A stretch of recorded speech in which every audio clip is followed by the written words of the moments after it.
guest. Nick Wright usually joins us on Wednesday, but this is a short week, and his schedule has changed. And Nick and I got to watch the Cowboys-Chiefs game in person Sunday, which was a big win for him. I had a little money on Dallas, and he had all his feels on the Chiefs, and they won, and they looked pretty good. And now he's joining us here on the set. I think this is the first time in several years, brought to you by Mercedes-Benz, the best or nothing. The new Nick Wright with the new hipper haircut. I like the look on you now. Thanks, buddy. This is the first time I've been on here with hair. It's Jared Leto, the actor. Oh, Jared Leto. Joy, quiet your laughter over there. That's what you look like. I wasn't prepared for that. Can I tell you something, though? Okay. As I watch the show every day, as every true American sports fan does, I think your Baker Mayfield rant to open this segment was your single best, most definitive rant of 2021. And I don't think it's a coincidence that it's the first rant I was in studio for. As your mentor, I was performing for you. I really felt that way. I really felt like, Colin's trying to impress me. Colin, he's looking straight down barrel. I was like, is this scripted? My God, it was great. It was stirring. By the way, I want to go. Let's start with the Daniel Jones. And my takeaway was it can't be this hard. Like, if you're in a marriage 10 years in and you need therapy every week, it's not working. It can't be that hard. Every 5-6 years, let's go see a couples therapist. We're arguing about money. I look at Daniel Jones and I'm like, we're 3 years in. Screen passes are a challenge, right? And it has to. I know Judge is getting killed today. Daniel Jones is getting killed today. The common denominator between them is the person that picked both of them, and that's Gettleman. And Gettleman, after he drafted Daniel Jones, said, talk to me in 3 years. Okay, it's been 3 years. He looks awful. His first year in the league, he had the highest fumble rate in modern NFL history. He did. He then seemed to clean that up a bit, but the trade-off has been he doesn't score touchdowns anymore. Right. They have 20 touchdowns, 17 picks his last 2 years. He started basically every game. No, he is going to have a long career as a backup quarterback. Yeah. But he's not a starter in this league. I don't know if Joe Judge is a coach. I do know, or a head coach. I do know that somebody else is going to have to make those decisions now. Because the Giants, keep in mind, they had the number 2 pick. They took Saquon. Then they had the number 34 pick that year. They took the Will Hernandez guy who kept getting holding calls yesterday. Yeah. And then they had 3 first-round picks the next year. Daniel Jones, Dexter Lawrence, who's been okay. They traded up for first-round DeAndre Baker. He now plays for the Chiefs. Yeah. He spent 1 year with them. Yeah. It hasn't been good. No, it hasn't. And by the way, I say this as much as we mock the Cowboys at times. They've had 4 home run picks in the last 2 years, and now that Jalen Smith is gone, nobody is dramatically overpaid. It's like DeMarcus Lawrence should be healthier. Yep. But they, so in the end, and we don't consider, the Cowboys as buttoned up as we'd like. But you look around and you see talent in a lot of these picks. They've hit home runs. So I want to go. I said this about Brady and the Bucs. If you go look at all the data, they're the exact same team as last year. There is no upside. They are a very good team, and you cross your fingers on Brady to be magical in the postseason. But whereas Arizona's offense, when Kyler gets healthy, whoo, and Dallas, if Tyron and Amari play with CeeDee Lamb, whoo, Chiefs, we've seen the next level. But not that they were lucky last year. They were fortunate that they played lousy teams all at the end and got Taylor Heineke and Matt LaFleur's weird coaching, and the Chiefs got hurt. But I don't think there's another level. This is what they are, which is good, but not special on most Sundays. So I think I happen to totally agree with you on that. I wish I didn't, but I do. Last year they were 7-5. Then they hit the bye, and they're like, everything got fixed after the bye. No, they played 4 awful teams to end the year. And then if we remember the playoffs, first round, they're playing Taylor Heineke. That is a 1-score game into the fourth quarter. Yep. Second round, they're down 2 scores to New Orleans in the second half. New Orleans is driving. And Jared Cook fumbles, and they go score. Then Breeze interception, they score. Breeze interception, they score, and it's over. It's like New Orleans had them right where they wanted them. And then for the third time in a row, the Packer game, the Packers play as poorly as a team can play in the first half, totally botch the end of the first half, and then Brady throws 3 second-half picks. Green Bay can't take full advantage. But we remember it differently because the Chiefs were the dominant team in the league last year. They were 14-1 in the regular season. They rolled through the postseason. They won a playoff game Mahomes got hurt in.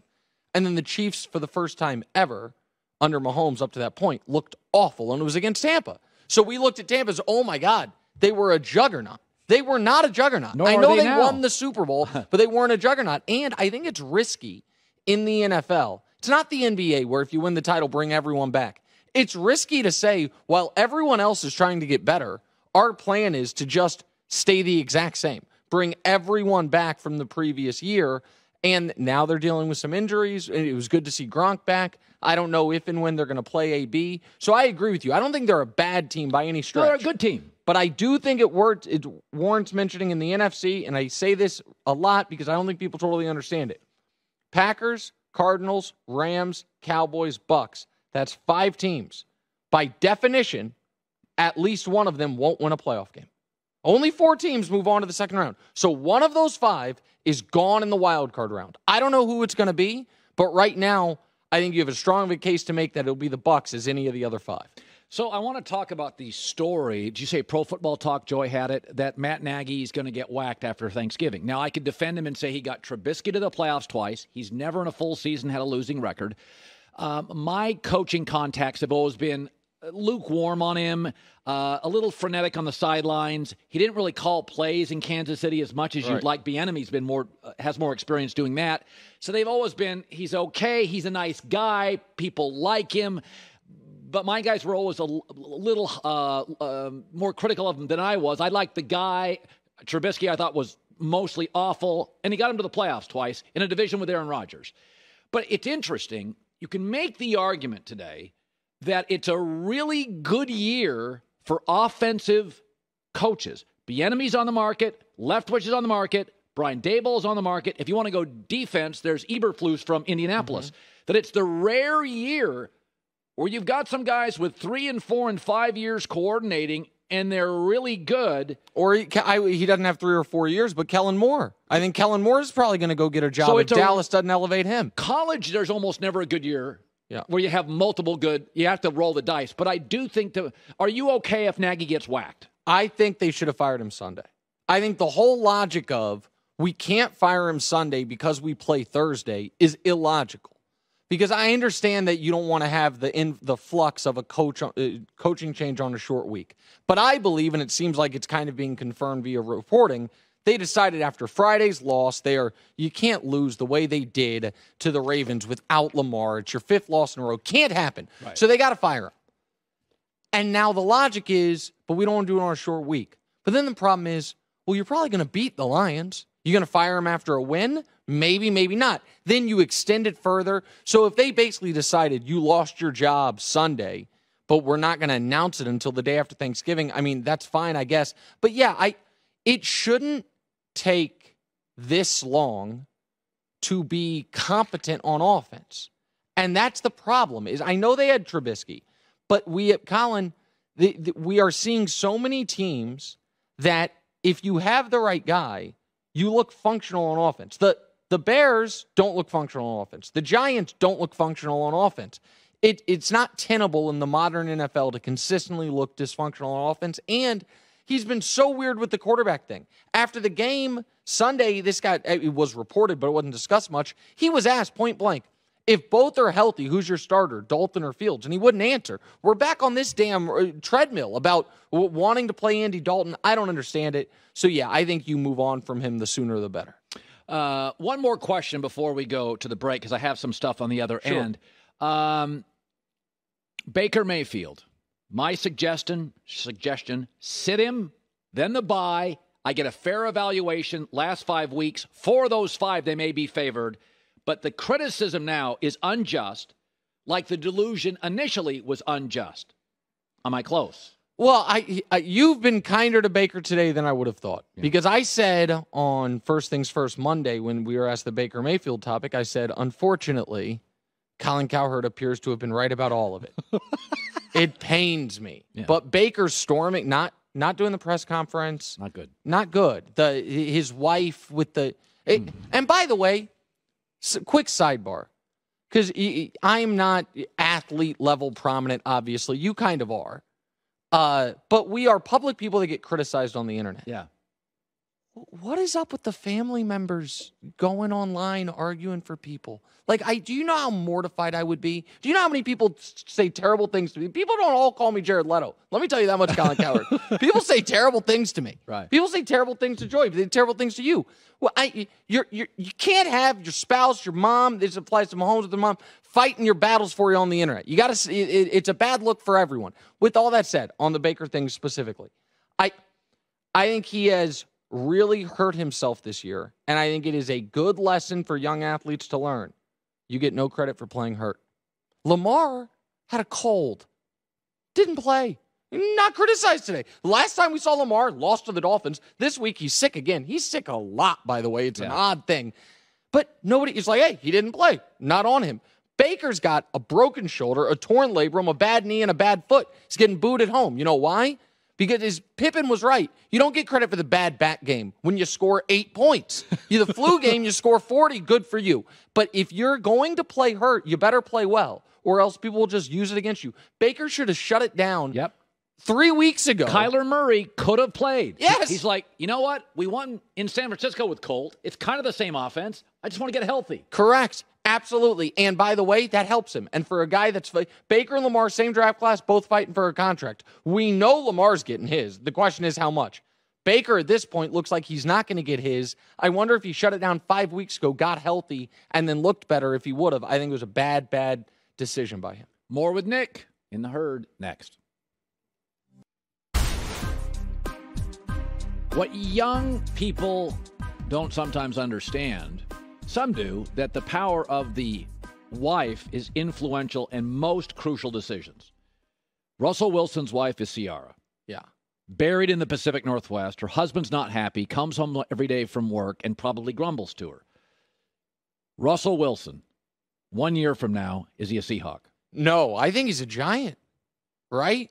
I mean, a Giant or Dolphin, one of the two. Miami or New York. Miami or New York. Here's the, he's not going, I think Ciara deserves and is going to have a say in this. They're partners. They're both, they both have major careers going on their own. She's an entertainer, and Seattle is buried in the Pacific Northwest. Exactly right, which is why the idea that, what if Cleveland wants to move on from Baker?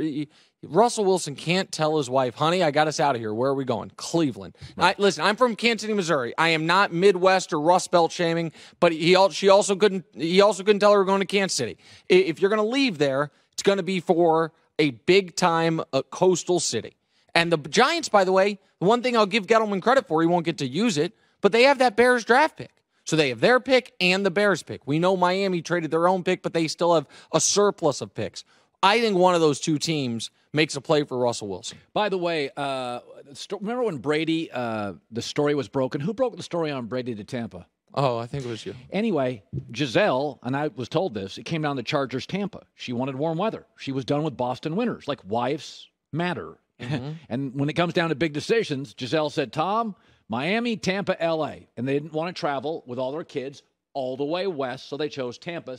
Chargers were second. Now, LeBron, it wasn't inadvertent, but Joy brought up that you cannot be a dirty player but have a dirty moment. So I don't know if it was a dirty moment. I think it was a reckless moment. I think he definitely was trying to do what he did, but not hit the guy in the face. I think he was trying to hit Isaiah Stewart, like get off me type of thing, but I don't think he was trying to hit him in the face. And you could see, by the way, his immediate reaction. Those are hard to fake, and with respect to Space Jam: A New Legacy, I've seen LeBron act. He's good. He's not. I don't know if he's winning any awards. So that's that was an authentic reaction of, oh, darn, I didn't mean to hit you in the face. Yeah. So let me ask you this though, Colin, because I think the whole sports world disagrees with me on this. I think you will agree. So if you're going to suspend LeBron a game, now if Jokic got one game for the incredibly dirty play on Markieff Morris, if that's the threshold for one, then LeBron should have gotten 0. But regardless, if you're going to suspend him a game, I think Adam Silver should have the discretion. Stars serve short-term suspensions at home on non-nationally televised games. So LeBron, what is your next game at Staples that isn't on national TV? That's when the suspension kicks in. Who benefits from LeBron James not playing on TNT tonight in his one trip a year in Madison Square Garden? Well, here's why I agree with you.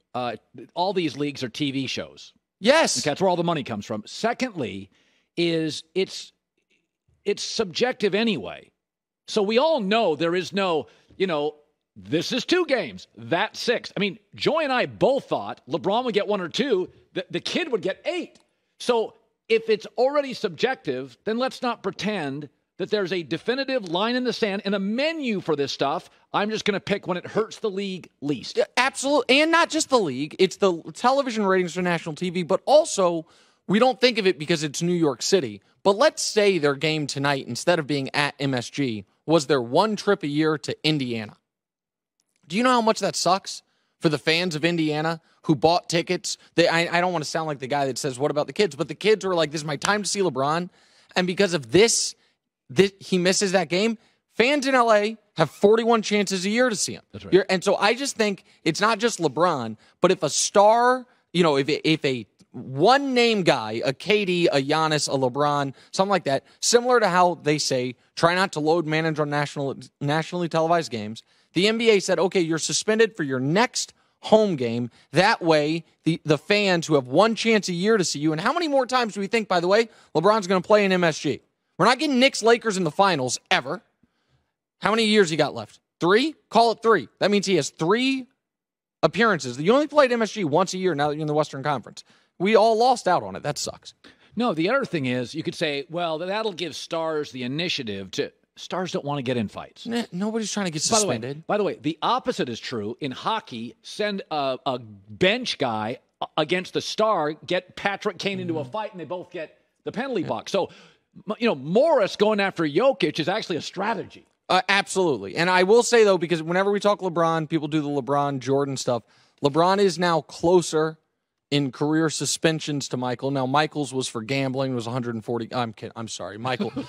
My bad. Michael quit the sport in the middle of his prime to go play another one. That's the story, right? He just loved baseball. My bad. He wasn't kicked out of the league for gambling. That wasn't it at all. So LeBron suspended. Michael not very often suspended, I guess. My bad. Okay. It's great to see you. Jared Leto. You got a little bit. This is unbelievable. I don't know how long we have. Is it Leto? We got 10 seconds. What? You never let me gloat about Chiefs over Cowboys. Your worst sports prediction of the year. I did 2 segments with you. You didn't let me gloat. That's unfair. I'll see you in 5 years. Is it Leto or Leto? I think it's Leto. Jared Leto. Leto. I don't know. I see the similarity. Thanks, buddy. All right, buddy. Hour 2 next. Hi, everybody. Thanks for watching. Subscribe here to get the latest from the show. Also, be sure to check out more of the best clips from The Herd or go watch a few segments from other shows on FS1.